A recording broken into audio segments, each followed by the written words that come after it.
అసలు లేదు. అది 47 ఎకరాలు భూమి ఎస్టీలది. అదేదో ఎస్టీలది, అది కూడా 38 అని అంట. వాళ్ళు కొన్నోళ్ళంతా రకరకాల రామరెడ్డి అని వాళ్ళు రకరకాల మనుషులు. వాళ్ళకు 38 కింద ఏదో డబ్బులు అడిగారు, వాళ్ళు ఇచ్చారు. ఆ మధ్యవర్తులు కొందరు తిన్నారు.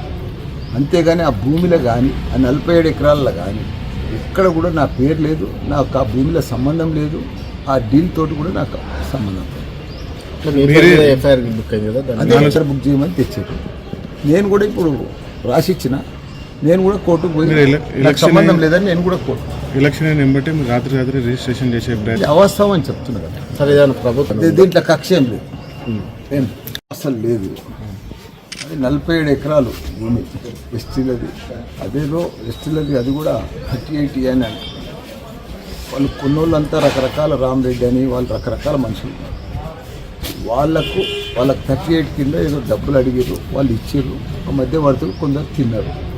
అంతేగాని ఆ భూమిలో కానీ ఆ 47 ఎకరాల్లో కానీ ఎక్కడ కూడా నా పేరు లేదు, నాకు ఆ భూమిలో సంబంధం లేదు, ఆ డీల్ తోటి కూడా నాకు సంబంధం లేదు.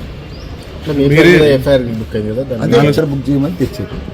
నేను కూడా ఇప్పుడు రాసిచ్చిన, నేను కూడా కోర్టుకు పోయి నాకు సంబంధం లేదని నేను కూడా కోర్టు ఎలక్షన్ అయిన బట్టి మీరు రాత్రి రిజిస్ట్రేషన్ చేసే అవాస్తవం అని చెప్తున్నారు కదా. సరే ప్రభుత్వం దీంట్లో కక్ష ఏం లేదు, ఏం